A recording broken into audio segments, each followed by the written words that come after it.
Hi friends, welcome to Greeshma's kitchen. ഇന്ന് ഞാൻ വന്നിരിക്കുന്നത് ഒരു അച്ചാറിൻ്റെ റെസിപ്പി ആയിട്ടാണ്. നല്ല നാടൻ നെല്ലിക്ക കൊണ്ട് എങ്ങനെയാണ് അച്ചാർ ഉണ്ടാക്കുന്നതെന്ന് നോക്കാം. അച്ചാർ ഉണ്ടാക്കുന്നതിനായിട്ട് 15 നെല്ലിക്കയാണ് ഞാൻ എടുത്തിരിക്കുന്നത്. ഇത് നന്നായി കഴുകി വൃത്തിയാക്കിയിട്ട് വാട്ടിയെടുക്കണം. ഇതിനായിട്ട് ഒരു പാത്രത്തിൽ കുറച്ച് വെള്ളമെടുത്ത് ചൂടാക്കുക. നന്നായിട്ട് തിളച്ച് വരുമ്പോൾ ഇഡ്ഡലി തട്ടിൽ നെല്ലിക്ക വെച്ചിട്ട് അടച്ചു വെച്ച് 10-15 മിനിറ്റ് ആവിയേറ്റുക. വെള്ളം നന്നായി തിളച്ചതിന് ശേഷം മാത്രം നെല്ലിക്ക വെക്കാട്ടോ. ഇപ്പോൾ ഒരു 15 മിനിറ്റ് ആയിട്ടുണ്ട്. നെല്ലിക്ക നന്നായി വാടി വന്നിട്ടുണ്ട്. നിങ്ങൾക്ക് ഇഡ്ഡലി പാത്രമോ സ്റ്റീമറോ ഇതിനായിട്ട് ഉപയോഗിക്കാം. ഇനി ഇത് ചെറിയ കഷ്ണങ്ങളാക്കിയിട്ട് അരിഞ്ഞു വയ്ക്കാം. ഞാനത് കഷ്ണങ്ങളാക്കി എടുത്തിട്ടുണ്ട് കേട്ടോ. വെളുത്തുള്ളി 20 എണ്ണം ഞാൻ എടുത്തിട്ടുണ്ട്. ഇത് ചെറുതാണ്. വലുതാണെങ്കിൽ ഒരു 15 എണ്ണമൊക്കെ മതിയാവും. അത് ചെറിയ കഷ്ണങ്ങളാക്കിയിട്ട് എടുത്തിട്ടുണ്ടെങ്കിൽ മുളകൊക്കെ പിടിച്ചിട്ട് നല്ല സ്വാദുണ്ടാവും കഴിക്കാനായിട്ട്. പിന്നെ കുറച്ച് കറിവേപ്പില വേണം. ഇനി നമുക്ക് കായവും ഉലുവയും പൊടിച്ചെടുക്കണം. അതിനായിട്ട് കുറച്ച് എണ്ണ ചൂടാക്കിയിട്ട് അതിലേക്ക് ഒരു മീഡിയം വലുപ്പത്തിലുള്ള കായം ചേർത്ത് മൊരിച്ചെടുക്കുക. കായം പകുതി മൊരിഞ്ഞ് വരുമ്പോൾ 1 ടീസ്പൂൺ ഉലുവ കൂടി ചേർക്കുക. നല്ലെണ്ണയാണ് കേട്ടോ ഞാൻ എടുത്തിരിക്കുന്നത്. അച്ചാർ ഉണ്ടാക്കാൻ എപ്പോഴും നല്ലെണ്ണയാണ് നല്ലത്. പിന്നെ ഉലുവയുടെയും കായത്തിൻ്റെയും പൊടിയാണ് ഉപയോഗിക്കുന്നതെങ്കിൽ ഈ സ്റ്റെപ്പ് നമുക്ക് ഒഴിവാക്കാം കേട്ടോ.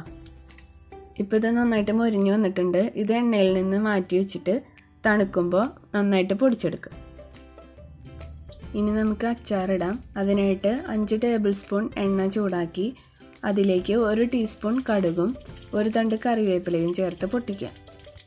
നേരത്തെ ഉലുവയും കായും വറുക്കാനെടുത്ത എണ്ണ തന്നെയാണ് കേട്ടോ ഇത്.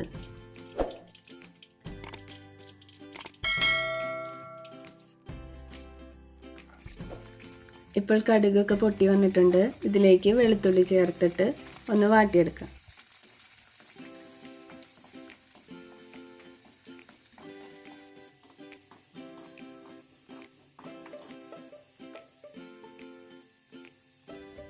Light golden കളറായിട്ടുണ്ട്. ഇനി ഇതിലേക്ക് 5 ടീസ്പൂൺ മുളക് പൊടി ചേർത്ത് മൂപ്പിച്ചെടുക്കാം. പൊടികൾ ചേർക്കുമ്പോൾ ലോ ഫ്ലെയിമിലാക്കാൻ മറക്കരുത് കേട്ടോ. മുളകിൻ്റെ പച്ചമണമൊക്കെ മാറിയിട്ടുണ്ട്. ഇനി ഇതിലേക്ക് 1/2 കപ്പ് വെള്ളം ചേർക്കാം. ഇപ്പം ഞാൻ ചേർത്തത് നമ്മൾ നേരത്തെ നെല്ലിക്ക ആവി കയറ്റാനായിട്ട് എടുത്തില്ലേ, ആ വെള്ളമാണ് കേട്ടോ.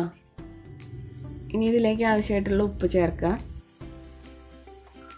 ഉലുവയുടെയും കായത്തിൻ്റെയും പൊടി ഉപയോഗിക്കുന്നവർ മുളക് പൊടി ചേർത്തതിൻ്റെ ഒപ്പം ചേർക്കണം കേട്ടോ. ചാറ് നന്നായി തിളച്ച് കുറുകി വന്നിട്ടുണ്ട്. ഇനി ഇതിലേക്ക് 1/2 കപ്പ് വിനാഗിരി ചേർക്കാം. നല്ല പുളിയുള്ള നെല്ലിക്കയാണെങ്കിൽ അതിനനുസരിച്ചിട്ട് വിനാഗിരി എടുക്കാം കേട്ടോ. ഇത് ഇത്തിരി പുളി കുറവാണ്, അതുകൊണ്ടാണ് 1/2 കപ്പ് ഞാൻ എടുത്തിരിക്കുന്നത്. ഇനി നമുക്കിതിലേക്ക് കഷ്ണങ്ങളാക്കി വെച്ചിരിക്കുന്ന നെല്ലിക്ക ചേർക്കാം.